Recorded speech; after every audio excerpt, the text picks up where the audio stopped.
نحمده ونصلي على رسوله الكريم اما بعد فاعوذ بالله من الشيطان الرجيم بسم الله الرحمن الرحيم ان الذين قالوا ربنا الله ثم استقاموا تتنزل عليهم الملائكة ألا تخافوا ولا تحزنوا وأبشروا بالجنة التي كنتم توعدون نحن أولياؤكم في الحياة الدنيا وفي الآخرة ولكم فيها ما تشتهي أنفسكم ولكم فيها ما تدعون نزلا من غفور رحيم صدق الله العظيم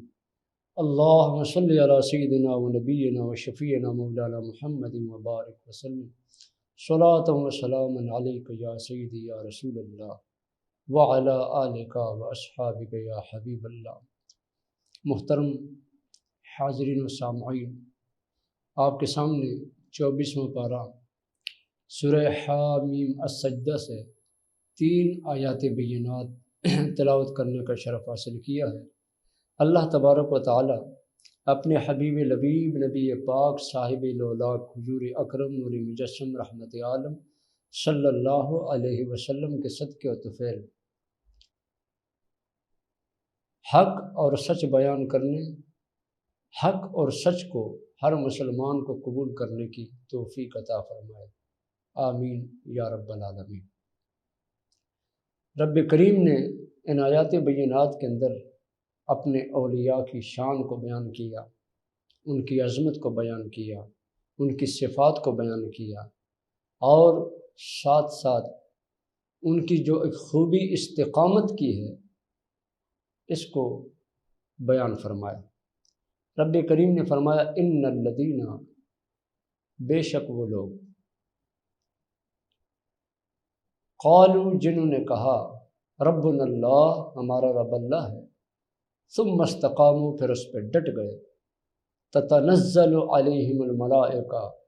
یہ وہ خوش نصیب لوگ ہیں کہ جن پر اللہ کی طرف سے فرشتے اترتے ہیں۔ اللہ تخافوا ولا تحزنوا، اور ان کو کہا جاتا ہے کہ خوف نہ کرو اور غم نہ کرو۔ وَأَبْشِرُوا بِالْجَنَّةِ، اور ان کو جنت کی بشارت دی جاتی ہے، الَّتِي كُنْتُمْ تُوعَدُونَ،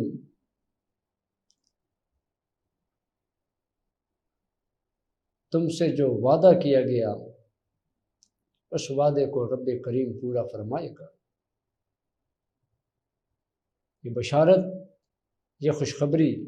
ان خوش نصیب لوگوں کے لیے ہے کہ جنہوں نے کہا ہمارا رب اللہ، پھر اس پہ ڈٹ گئے، جم گئے، یقین پختہ کہ یقین محکم عمل پہ ہم محبت فاتح عالم، جہادی زندگانی میں یہ مردوں کی ہے شمشیر ہے۔ ان الذین قالوا ربنا اللہ ثم استقاموا، بے شک وہ لوگ جنہوں نے کہا ہمارا رب اللہ ہے پھر اس پہ ڈٹ گئے تو ان پر اللہ کے فرشتے اترتے ہیں۔ اب یہ استقامت کس چیز کا نام ہے؟ استقامت کس کو کہتے ہیں؟ آئیے خلیفہ اول، خلیفہ بلا فصل حضرت سیدنا صدیق اکبر رضی اللہ تعالی عنہ، جو بچپن میں مصطفیٰ کے ساتھی، جوانی میں حضور کے ساتھ، بڑھاپے میں حضور کے ساتھ، آج بھی مصطفیٰ کریم علیہ السلام کے ساتھ گنبد خضرہ میں آرام فرما۔ آپ فرماتے ہیں کہ استقامت سے مراد شرک سے بچنا۔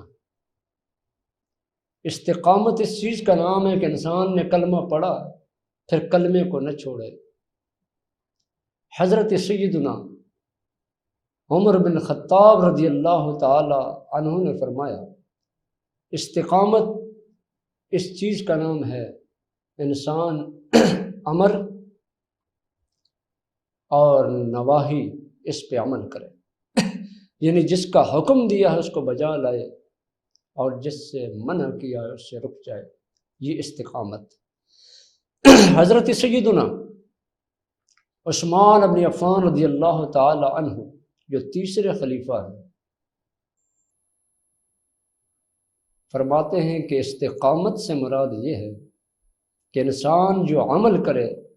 اس کے اندر اخلاص ہو، اخلاص کے ساتھ نیک اعمال کیے جائیں۔ اور مولا علی چوتھے خلیفہ حضرت مولا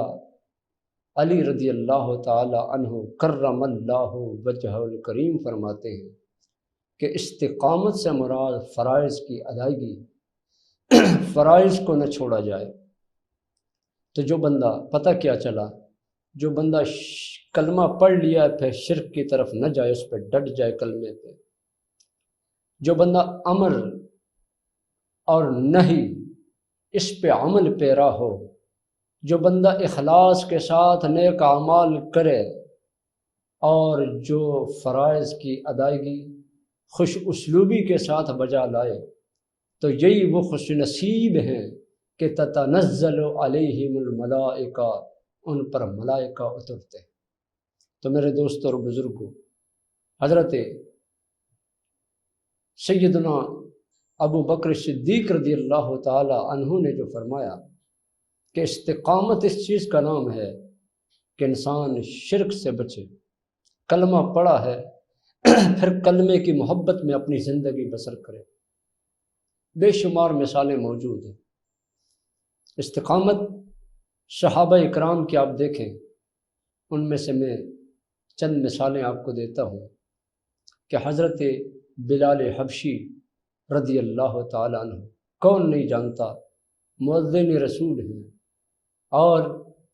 کعبہ میں اذان دینے والے، مسجد نبوی میں اذان دینے والے حضرت بلال رضی اللہ تعالی عنہ، رنگ کے کالے ہیں لیکن اللہ تعالیٰ نے ان کے دل کو نور بخشا تھا۔ اور جس وقت آپ ایمان لے آئے تو امیہ حضرت بلال رضی اللہ تعالی عنہ کا آقا، یعنی جنہوں نے حضرت بلال کو خریدا تھا، بہت بڑی تکلیف دیتا تھا، بہت بڑی تکلیف دیتا تھا۔ حضرت بلال جب ایمان لے آئے، جب کلمہ پڑھا، بہت زیادہ تکلیف دی، یہاں تک کہ اس امیہ نے کہا کلمہ چھوڑ، آپ نے فرمایا نہیں ہو سکتا، تو تپتی ریت پہ لٹا دیا۔ گرمی عرب کی آپ کو پتہ ہے کہ جب ہوتی ہے ہر چیز تپ جاتی ہے، گرم ہو جاتی ہے۔ حضرت بلال کو اس پہ لٹایا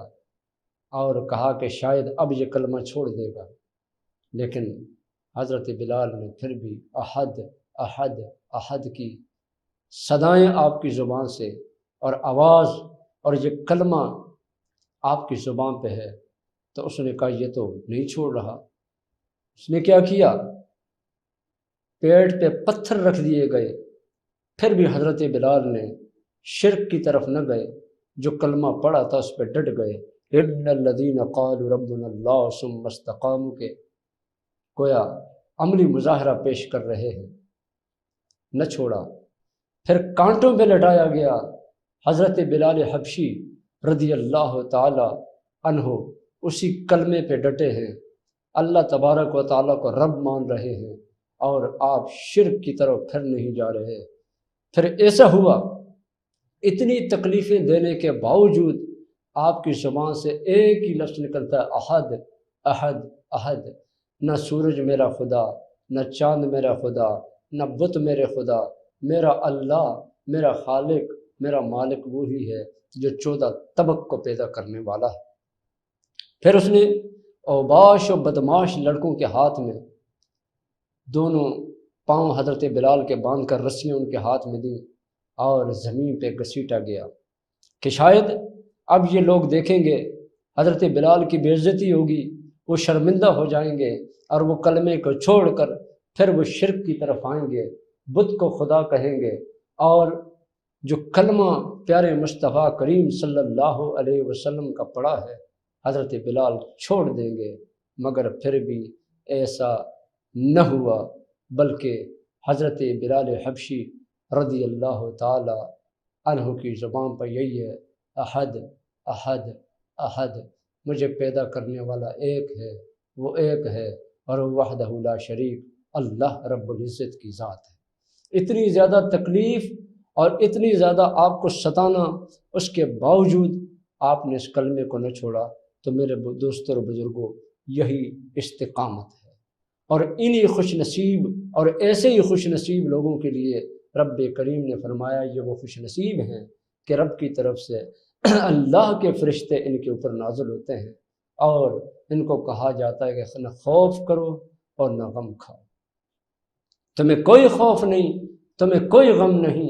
یہی تو وہ خوش نصیب لوگ ہیں کہ رب کریم نے جن کو خوف سے بے خوف کر دیا، اللہ تعالیٰ نے غم سے بے غم کر دیا، اور رب کریم نے بے شمار فضائل اور کمالات ایسے خوش نصیبوں کو عطا فرمائے۔ حضرت حبیب کے حوالے سے کون نہیں جانتا کہ جب ایمان لے آئے، لوگوں نے کہا ایمان چھوڑ دے، اور ایک دیگ کے اندر تیل ڈال کر اس کے نیچے آگ لگا دی گئی۔ جب تیل کھولنے لگا، کہا کہ اب بتا، اپنے نبی کی گرفتاری میں اور ان کی اذیت میں ہماری مدد کر اور کلمہ چھوڑ دے۔ تو آپ نے فرمایا نہیں ہو سکتا، نہیں ہو سکتا۔ تو انہوں نے کہا دیکھ لو، اتنی تکلیف آپ کو پہلے دی، اب بھی آپ نہیں چھوڑتے، تو پھر آپ کو یہ دیگ جو اس کے اندر تیل ہے، کھول رہا ہے، ابل رہا ہے، اس کے اندر ڈالا جائے گا۔ تو صحابی رسول، عاشق رسول صلی اللہ علیہ وسلم ورضی اللہ تعالی عنہ نے فرمایا یہ سب کچھ ہے گوارا، پر یہ دیکھا جا نہیں سکتا کہ ان کے پاؤں میں تلوے میں ایک کانٹا بھی چبھ جائے۔ کہ میں سب کچھ گوارا کر سکتا ہوں، میں کھولتے تیل میں جا سکتا ہوں، مجھے آپ قتل کر سکتے ہو، میری گردن اڑا سکتے ہو، لیکن میں مصطفیٰ کی محبت اور آقا کریم کو جو دل دے چکا، اس کو میں نہیں چھوڑ سکتا۔ تو میرے دوستو، یہ استقامت ہے۔ ان الذین قالوا ربنا اللہ ثم استقاموا، بے شک وہ لوگ جنہوں نے کہا ہمارا رب اللہ ہے، پھر اس پہ ڈٹ گئے، وہ ہیں تتنزل علیہم الملائکہ، کہ اللہ تعالیٰ کی طرف سے فرشتوں کا نزول ان کے اوپر ہوتا ہے، اور ان کو کہا جاتا ہے اللہ تخافوا ولا تحزنوا، نہ تم خوف کرو اور نہ تم غم کھاؤ، تمہیں کوئی خوف نہیں، تمہیں کوئی غم نہیں۔ اور اسی طریقے سے بے شمار صحابہ پر، جہاں تک کہ حضرت سیدنا صدیق اکبر رضی اللہ تعالیٰ عنہ کو لوگوں نے مارا، اتنا مارا کہ آپ لہو لہان ہو گئے، یہاں تک کہ بے ہوش ہو گئے۔ لوگ لے گئے اب ان کے گھر، جب وہاں ہوش آیا، گھر والوں نے یہ سمجھا، ساتھیوں نے یہ سمجھا، سنگی دوستوں یاروں نے یہ سمجھا کہ اب حضرت سیدنا صدیق اکبر لگتا یہ کہ ہوش میں آئیں گے تو پھر کلمے کو چھوڑ دیں گے، کلمے والے کو چھوڑ دیں گے، ایمان کو چھوڑ دیں گے، جس ایک رب کی وہ عبادت کرتے ہیں اس کو چھوڑ دیں گے، اور جن کی وجہ سے مار کھائی اور اتنی تکلیف اٹھائی اس نبی کو چھوڑ دیں گے۔ لیکن میرے دوستو، جب حضرت سیدنا صدیق اکبر رضی اللہ تعالی عنہ ہوش میں آئے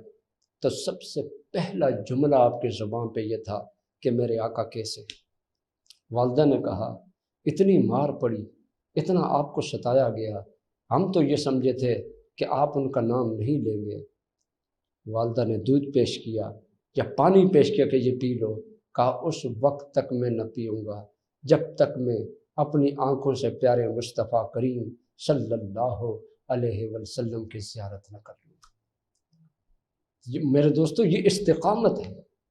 یہ استقامت ہے کہ انسان جب ایمان لے آئے، کلمہ پڑھ لے، پھر وہ شرک کی طرف نہ جائے، اس کو استقامت کہا جاتا ہے۔ اور سیدنا صدیق اکبر فرماتے ہیں کہ انسان کلمہ پڑھنے کے بعد پھر شرک کی طرف نہ جائے تو یہی وہ لوگ ہیں کہ جن کے اوپر اللہ تعالیٰ کی طرف سے فرشتوں کا نزول ہوتا ہے، اور انہیں کہا جاتا ہے کہ خوف نہ کرو، غم نہ کرو، اور جو ان سے وعدہ کیا گیا جنت کی بشارت بھی، اور جو وعدے قرآن میں ہیں، حدیث میں ہیں، یہ سارے وعدے پورے کر دیے جائیں گے ایسے خوش نصیب لوگوں کے لیے۔ ایسی بے شمار مثالیں ہیں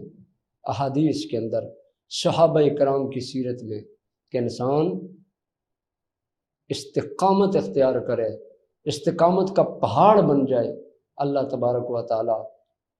اس بندے کو اپنا قرب نصیب فرماتا ہے، اپنی نزدیکی نصیب فرماتا ہے،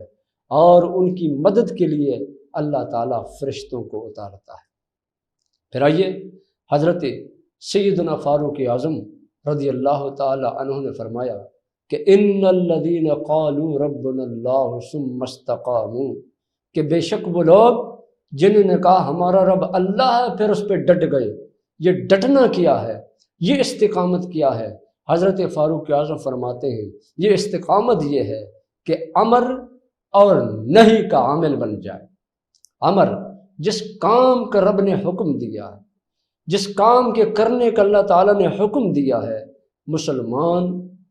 اس کام کو بجا لائے، یہ استقامت ہے۔ اور نہیں، جس کام سے روکا گیا ہے، جس کام سے منع کیا گیا ہے، جس کام سے دور رہنے کا حکم دیا گیا ہے، استقامت اس چیز کا نام ہے کہ انسان اس کام سے اپنے آپ کو دور رکھے، اس کام سے بچے، اس کام سے رکے، یہ استقامت ہے۔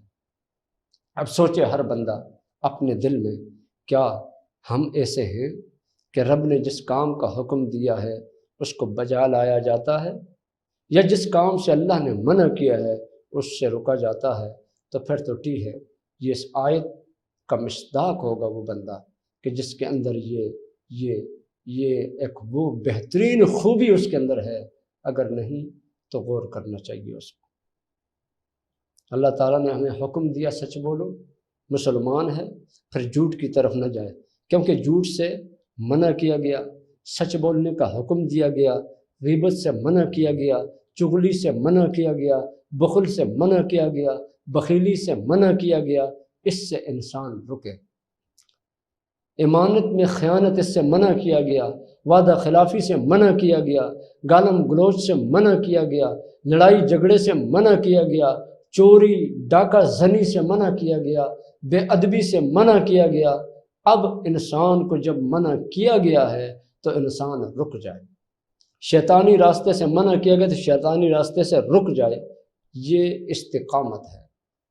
اور جس چیز کا حکم دیا، سچ بول، سادگی اختیار کر، تکبر چھوڑ کر عاجزی کی طرف آ، نماز کا پابند بن، قرآن کریم کی تلاوت والا بن، مصطفیٰ کریم علیہ الصلوۃ والسلام کی عشق و محبت میں اپنی زندگی گزار، اور قرآن کے اوامر پہ عمل اور نواہی سے بچنے کی کوشش کر۔ تو یہ کون ہیں؟ حضرت سیدنا صدیق اکبر نے فرمایا یہی تو وہ لوگ ہیں جن کے متعلق رب کریم نے فرمایا ثم استقاموا، کہ جنہوں نے کہا ہمارا رب اللہ، ثم استقاموا، پھر اس پہ ڈٹ گئے۔ جب ڈٹ گئے، امر کو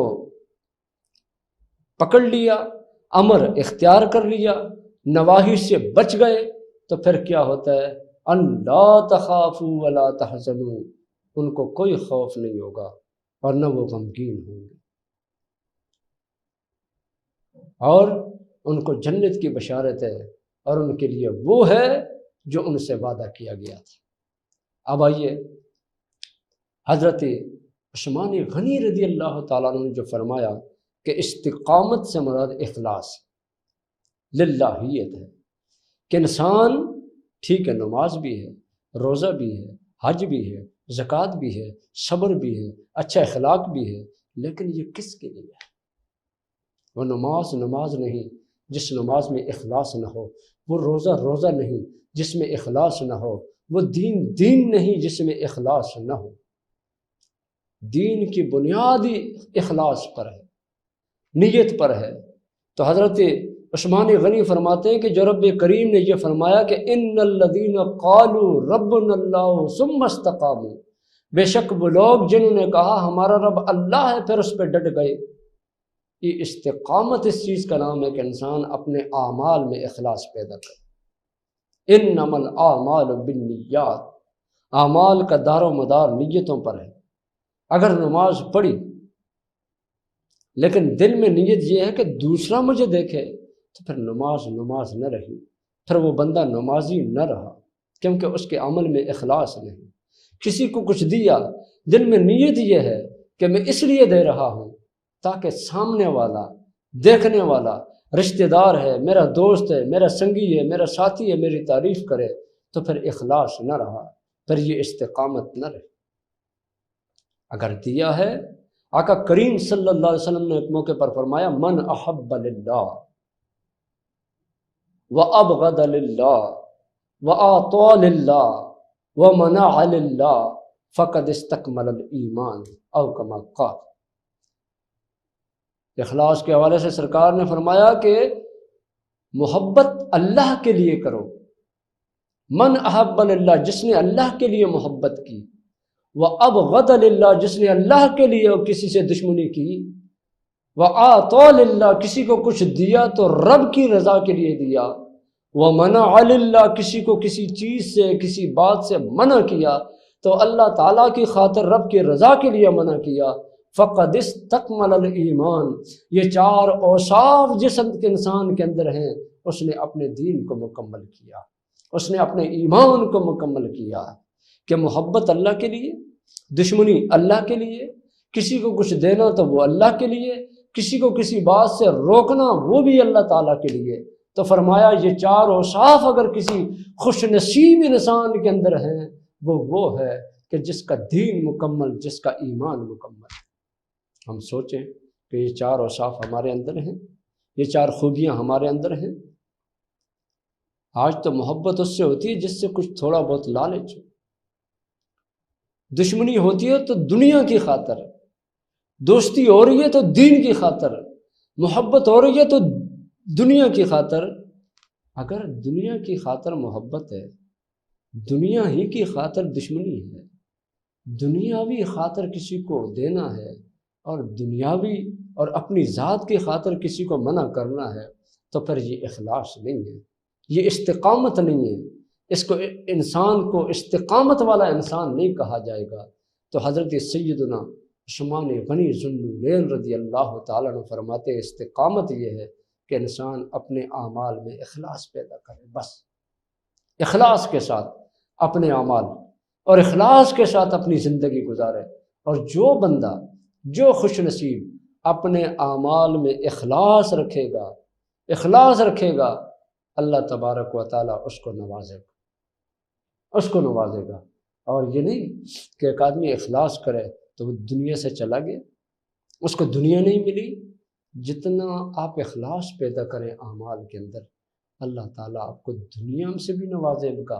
اور آخرت بھی نصیب فرمائے گا۔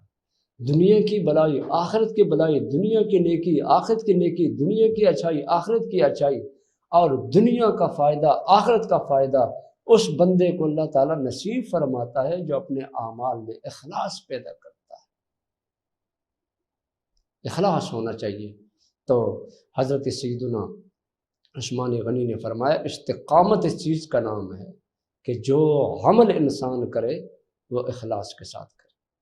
کسی حاجی صاحب کو آپ راضی نہیں کر سکتے، کسی نمازی کو راضی نہیں کر سکتے۔ آج حاجی صاحب کو راضی کیا، کل ناراض ہو جائے گا، کل راضی کریں گے پرسوں ناراض ہو جائے گا۔ یہ دنیا دار لوگ ایک وقت آتا ہے ناراض ہو بھی جاتے ہیں۔ میرے دوست،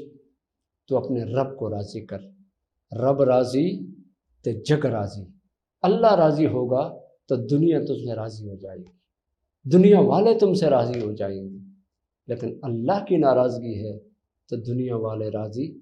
نہیں ہو سکتے۔ یہی تو اللہ کے اولیاء ہیں کہ جنہوں نے اپنے رب کو راضی کرنے کی کوشش کی،